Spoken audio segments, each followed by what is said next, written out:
Hi everyone, welcome back to another video from WesKnows Tech News and Reviews. Today we'll be doing a review of the new Huawei GT3. I've got it in front of me right now. That's the 46mm version. And the question that we'll be asking today is whether you should upgrade from the GT2 to the GT3.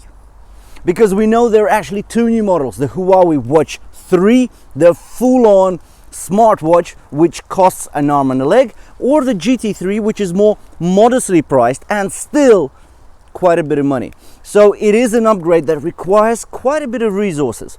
So let's look at all the facts. What has actually changed from the 2 to the 3? Is it any better? Is it worth the upgrade?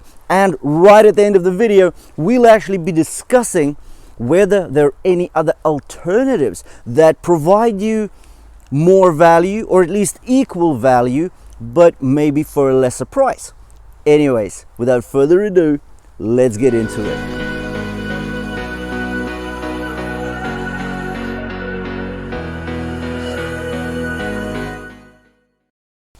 Let's be frank, it is a chilly, foggy London afternoon. I'm actually just outside the city in a forest. It's nice and quiet, but it's freezing. In the city it's about +2, +3 degrees Celsius. Out here it's just sub-zero. So that's why I'm packed up nice and warm.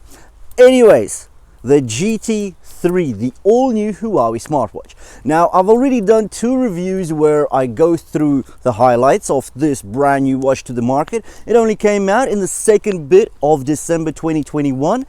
And then I did a personal experience review where I say 7 things of which really frustrate me in regards to this new watch. But now we'll be looking at a slightly different angle again, whether you should be upgrading from the GT2 to the GT3. Now, we know that there are 2 sizes available, the 42mm as well as the 46mm. So the functionality is, well, almost identical across the 2 watches. It's just the shape, the design, and of course the 42mm is slightly smaller. It doesn't have the bezel, it's sort of a bezel-less design. And it fits the smaller wrists, and I would assume that females usually prefer the 42mm. The 46mm watch is a big watch. Now I'll show this to you on my wrist and you can see it looks quite massive. It is a big piece of metal. The fact is my wrist is 6.5 to 7 inches, so it's medium-sized wrist, and yet the GT3 looks big on it. But anyways, let's start with the basics. First, we'll get into the design, then we'll talk about the display, and then we'll talk about the features and functions which were upgraded, improved, changed, anything new that came on, and so forth. So let's do it. Let's start with design. When we talk about the design of the Huawei GT2 and 3, I think these 2 pieces are very handsome indeed. Handsome is the word. It's not very sleek. It's just sort of a bit rugged. It's a bit heavy because it's not a small watch. A 46mm diameter does mean that it's quite chunky. Also, it sits up quite high on your wrist, just over 11mm. So maybe not as high as some of the other smartwatches or sport watches, but yet, you know, it's a chunky piece. Now, considering you do like that shape, considering you enjoy knowing that your watch is fully metal, it's a steel case as well as an aluminium case. Now the lugs here are also made of steel and that makes them sturdy. It's a hard wearer. This watch is for the rugged type, I would assume. Now in regards to the straps, what I do like here is that as we had on the GT2, these are the quick release straps. So if you don't like the strap that you got with the watch, all you need to do is go into Amazon, AliExpress, or basically any other online retailer and just get yourself a third-party strap to your liking, to your taste. It can be leather, steel, TPU, silicone, whatever you like. Well, I've actually seen some fabric straps for the GT2s and I think they're massively cool. But anyways, enough on the straps. If we talk about the actual clasp, it is metal here, and you actually have the Huawei logo just on the tip of it, making it look quite premium. But you had the same on the GT2. Now, what features actually changed in regards to the design? Well, the most important feature that changed from the 2 to the 3 is that now we get a second button, which is not just a button, but it's actually a rotatable crown. Now, I will be leaving a link to my frustrations video just above me right now, where I mention that I found this rotatable crown to be a gimmick. I found it slightly too large, and it actually hampers your workouts, because it paused a number of my workouts when I was doing accuracy tests. But again, this is my personal experience. You might find it different. Anyway, so there we go. We've got the rotatable crown. I can't say that anything else really changed in regards to design. It is still the good looking, the handsome GT2, but slightly refreshed. Let's call it that. Now let's get onto the display, because here are subtle changes, but they are for the better. And then we'll get into the features and functions. Right, so as you recall, on the 46mm GT2, we had a massive, well, for that time, right, 2020 and 21, 1.39-inch AMOLED display. It was a great display, up to 600 nits of brightness. It was great. It had an ambient light sensor, meaning that you had auto brightness. You also had always on display. Great. Now, with this one here, with the GT3, you get a 1.43-inch AMOLED display, so it is larger. And considering that you had 454 by 454 pixels on the GT2, here you got 466 by 466, meaning that your resolution didn't change. It is still 326 ppi. So the resolution is still up there with the best in class. Not the best, but with the best, because Amazfit has actually bettered that with the GTR3 Pro. But anyways, 1.43 inches, so slightly better. On the 42mm version, the watch has also grown from a 1.2 to a 1.32 inch AMOLED display. So really, what has happened? They've made the bezels thinner, sleeker, whatever it is, but it looks better. You've got more basically reading space. You got more space for more information to be shown to you, and the fact is it's just as bright. So any light conditions, you'll be able to see whatever you want to see on this watch. That's pretty much about the display. Now we get on to the fun part, and that is the features and functions. Let's do it. So before we dive into the nice and gory details, let's talk about the basics. So things like your alarms, your stopwatch, your timer, your weather widget, your barometer and your compass, all of that didn't change. Well, in regards to actual GPS and its geolocation accuracy, there is a claim now that the GT3 has actually improved its network coverage. So now it's actually tracking your geolocation using 5 satellite systems, as compared to the 3 networks that were covered by GT2. Now, if you recall, the GT2 was not an amazing GPS location accurate watch. It was off by quite a bit, and we're talking sometimes up to 20%, especially if we are doing the test in a forest and there's a lot of tree canopies above us. Now, with the GT3, hopefully the result will be better. I haven't tested GPS as yet, but the claim is there. Now, also, what has improved is the optical heart rate sensor on the back of the GT3. Huawei, the manufacturer, claims that this optical heart rate sensor will get you to 96% accuracy from the Polar H10 ECG chest strap. Now, the good news here is that this claim has been tested by myself, because all my heart rate accuracy tests that I do with smartwatches, sport watches, smart bands and so forth also go up against the Polar H10 ECG chest strap, which is on me when I'm working out. So I've actually done the test, and I'll be posting the results of the test right after this video. And just as a heads up, yeah, the accuracy on this thing is good, but 96% within the range from Polar H10 isn't that much of a great thing. Well, it's good, but there are so many smartwatches out there doing it as it is now. and they're not calling it a feature. It's just, yeah, you're buying our smartwatch for a lot of money. Well, obviously we're going to try and give you good results. Huawei is saying, well, you're paying us a lot of money and we're going to do something that everybody else is doing. I don't know, it doesn't make sense to me. But anyway, let's stop me blabbering. Let's get on to the facts. So GPS claimed to be improved. Heart rate accuracy claimed and proved to be also improved. Now, what about SpO2? Because blood oxygen saturation is such an important player in today's world, really, with all the viruses and pandemics flying around. The respiratory system and its health is very important. It's crucial. But it's not just that. Just for your general health, being able to measure your SpO2 level at any time is a great feature. And the GT2 actually allowed to do that, but only at a point in time. So you could press a button or tap the screen and actually measure your SpO2 at a particular moment. With the GT3, you can do it continuously. But again, this is the market norm. Most of the premium smartwatches, by premium I mean anything above £200 or $250, I myself consider premium priced. And most of the smartwatches and sport watches at this price range do offer continuous SpO2. Well, I'll tell you more. The Huawei Watch Fit, which costs a third of this, so 70% less than the GT3, gives you continuous SpO2. Let's take a step further. The Huawei Band 6, which costs 40 quid or $50.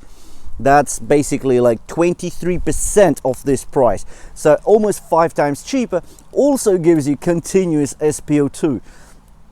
So I'm just not quite sure that you should be paying the premium for these features. Anyways, there's also an app now in the GT3 which is called Healthy Living. Again, see the link just above me. In my frustrations video, I talk about this app. And to be short, this app, in my opinion, is quite useless. It's hardly optionalized. You can't really customize that much. And it seems to me like a gimmick app. Also, with the GT2, you had 100 sport modes available, and that was great for the time, for about 18 months ago.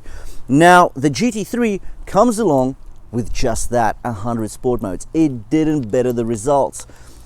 So I'm just not sure. If you recall, in the GT2, you also had the 13 guided running workouts. You get the same on the GT3. No updates. The only addition now is that you can customize your workouts and add them to the watch. But being quite an extensive user of smartwatches, I know that things like manually putting stuff into your watch, like how many glasses of water you drank, or customizing your workouts and actually chucking them into a watch, most likely 99% of the users of these watches will not do that. Right? It's only for the most, I don't know, involved smartwatch owners. But it's just not going to be used. Another upgrade or a new feature that the GT3 offers over the GT2 is a temperature gauge. Now, this has been marketed as a great new feature, but once again, ladies and gentlemen, I'm being brutally honest here. This temperature gauge is absolutely useless. And again, please see the video shown just above me right now, my frustrations. Because if you think about it, what does this temperature gauge do? Because this temperature gauge basically takes the temperature of your skin. But hold on. So right now it is very chilly outside. It's about -2, -3 degrees. My on-skin temperature should be about 36.6 degrees Celsius. So I will be getting a result on the watch showing me somewhere between that, probably closer to 36, but it's going to be somewhere around 30, 32 degrees Celsius. What value does that number give me? Absolutely none. Zero. So yeah, you get this new feature which is completely useless. Great. Now, of course, the major feature with the rotatable crown is that now your crown rotates. And because it rotates, you can scroll through your list of options using the crown. So you rotate the thingy, and things just move along. So instead of using a finger, you scroll. Great. Also, you've got the option now to actually set up your home screen in a gimmicky, I don't want to say the Apple Watch, but it's only the Apple Watch that does it, where all your apps are sort of laying across your home screen, and you can swivel through them and press on them. But if on the Apple Watch, that looks absolutely amazing. On the Huawei, it just looks a bit strange because they tried to copy something from another manufacturer. I don't think Huawei should be doing this because they've got such great tech, such great inventions, innovations. I don't think they should be going out there and trying to replicate something from another brand. And especially if you're going to replicate it, well, at least do it just as good as that other brand. But this is just a half-hearted attempt, in my opinion. So if you do choose that layout of your home screen, you can use the rotatable crown to zoom in and out of it. Again, what is the point of that? I just don't know. Again, gimmick. I think that still using the finger is much more precise, it's better, and this rotatable crown is easily pressed. It's got a good pressing motion, no doubt, but because it is rather large and sticks out quite a bit, you will be pressing on it by accident while you're skipping, while you're working out at the gym, and so forth. Now, another new addition to the GT3 is the offline and online assistant. So this is something like the Google OS Office, something like Siri on the Apple Watch, but with a big omission. The voice assistant on the GT3 will only be working if you've got a Huawei handset. Now, not everybody out there has a Huawei handset.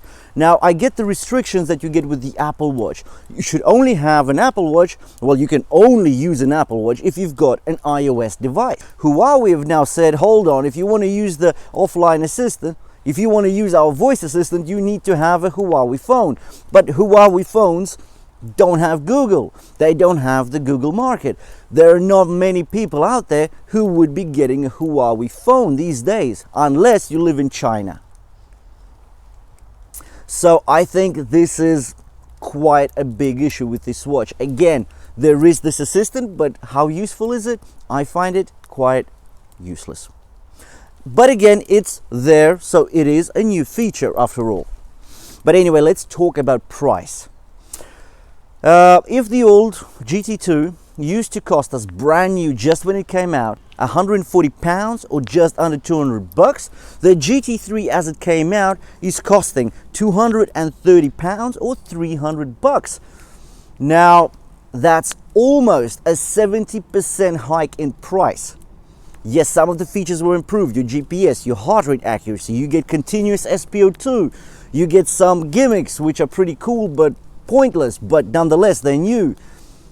But does it warrant this huge increase of 70%? In my opinion, no.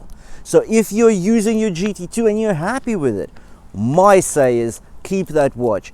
In my opinion, the GT2 was one of the best budget smart wearables of 2020 and 21, and most likely for the value you're getting there, and considering you already have the watch, you're going to enjoy that value for a number of years yet.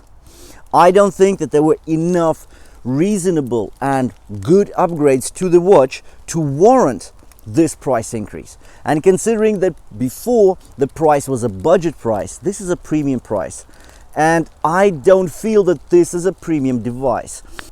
Considering it is using the Harmony OS, the new Huawei operating system for smart wearables, there are no downloadable apps. Yeah, you can download music here, 4 GB, great. You've got a lot of connectivity issues. You've got a claimed battery life of 2 weeks. Well, you'll probably pump out a week of it, but still good. But again, for that price, there are other alternatives. And as promised, we'll be discussing a couple of them right now. So when we talk about alternatives to a 46mm watch with a huge 1.43-inch AMOLED display, well, a very close alternative, very close competitor is the Amazfit GTR 3 as well as the 3 Pro. Now the 3 Pro is better than the GTR 3. The GTR3 is slightly worse than the GTR2. It gets complicated, so I'll leave a link to that comparison video of the Amazfit models just above me right now. But the point here is that Amazfit GTR3 Pro, the best smartwatch in the Amazfit range, it's got a larger screen, 1.45 inch. It's got a 339 ppi resolution, so higher than on the Huawei. The blacks there are deeper. You've got much more cool apps on there. I think the rotatable bezel there is just not as useless as this one, because there at least it's stylized. It looks absolutely awesome. And in the numerous heart rate accuracy tests that I've done of the GTR3 and the 3 Pro, that bezel never got in the way of me doing exercises and activities. So there. Then of course we've got the Samsung Galaxy Watch 4. Considering the GPS version, the 44mm one, so the larger one, considering that one does have thinner bezels than on here, it's got a 44mm diameter, so it looks a bit neater than the GT3 on your wrist, but it costs you 250 quid or 310 bucks. So it's only a little bit more than this, but it's a Samsung. It looks better. I'm sorry Huawei, but it does. Now let's go a step further into this. Let's say you want the sports. You want the smarts, but you want the sports. You really enjoy your running, your swimming, your exercising. You want to build up and get a good shape before next summer. Well, I say go out and get yourself a Garmin Venu. If you want to save some money, get yourself the Venu SQ, which you can get for as low as 150 pounds or 200 bucks, or the Venu for 250 pounds. Get the Venu 2 for 300 pounds. But that is a powerhouse of all the smart features that we mentioned here, but they're optimized. You've got the body battery and you've got the real sports science behind you. You've got a massive brand behind you. You've also got a very rich ecosystem of apps, faces. You've got online help. You've got online communities you can join. Wow, there are apps you can download. I'm not going to talk about Fitbit because simply I don't think the Fitbit offerings are that good in 2021. We'll wait for 22. So there are a lot of alternatives to the GT3, especially at the all-new price, which in my opinion is slightly too high. So should you upgrade from the GT2? Bluntly, no.